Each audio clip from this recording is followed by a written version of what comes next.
is raw food suitable for everyone? Because I know you've got kids. Do they like raw food? Do they have chips? Like, what's the... The C word. Well, you do live by the sea, so you know chips and sea, they just go together. They do, you're right.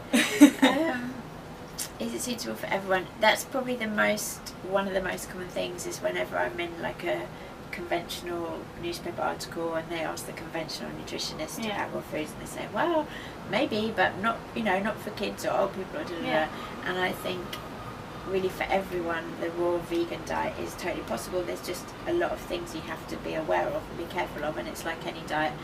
You can be an unhealthy meat eater, you can be an unhealthy vegan, you can be an unhealthy cooked food as well. It doesn't matter, but you have to be aware of getting the balance of the nutrients, and there's certain things that you do need to really watch if you want to stay on a raw vegan diet. But I believe it's perfectly possible. I've been doing it for 20 years and you look alright. You're quite sparkly. And I've raised the boys on nearly all raw, nearly all vegan, you know, high raw, high vegan diets, and they're doing fantastic as well. So do they get sweet envy for their friends? No. In fact, I was in Amsterdam a couple of weeks ago and it was really interesting. There's a woman in Amsterdam called Frances Kenter, I think her name is, and she had a lot of media attention there because she was raising her son on a raw vegan diet and she was home educated, which is illegal in Amsterdam. And they actually tried to take her son away from her, which they failed at, thankfully. But it was really interesting to meet her and meet her son, because he's the same age as my eldest, he's 16, and he was really articulate, and it was really interesting to hear him speak. And he said when he was 13, he was in school when he was 13, and he went through a real period of rebellion then where he was just eating everything, but then he came back to it because he realised that what he was eating was right. And people were asking him like, you know, what about your friends? And he said, yeah, but my friends eat different food, but so what? Do you know what I mean? And coming from the mouth of a kid like that, it was just so obvious. Yeah, they eat different food, but they're still my friends. So what? It makes no difference. Yeah, and I think, you know, we have all these kind of things in our head, but for kids, life is usually a lot more simple, isn't it? And they eat the way they eat, and they know that it's good, and it's not really a big job. Yeah, I found that like with people that I know for myself, when I was doing a very strict diet, which wasn't a healthy one particularly, there was just that fear of alienation. You know, like going out for dinner, it was just going to be like a minefield and you just going to look awkward and stuff. How have you found that?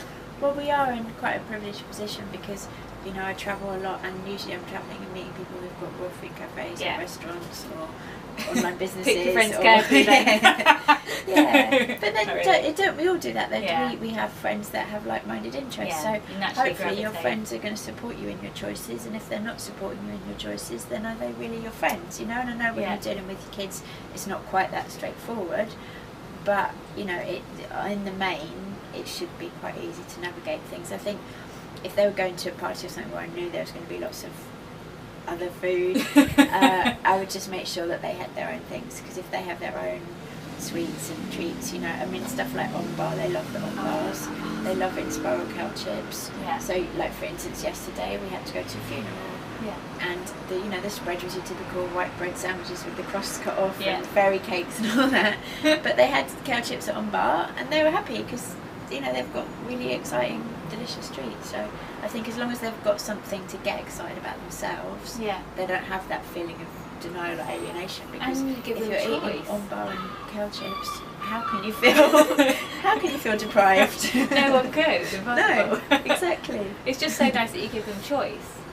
Like they can go to there and they have the choice of whether to eat it or not. Yeah, I think that's really important as well.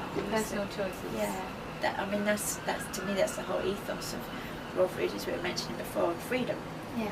And it's to have that freedom in yourself and have that freedom in your body and have that empowerment. So that's what I'm trying to instill in them, is that empowering relationship with food and that connectivity with their bodies, rather than imposing a set of rules on them. So in order to do that, sometimes you have to let go of things and let them eat chips in order to keep that relationship intact, you know, because that's what they're gonna, when they grow up and leave home, that's what they're going to go away with, isn't it? It's what is my relationship to my body, what is my relationship with food, not am I allowed to eat chips or not. That's going to be over.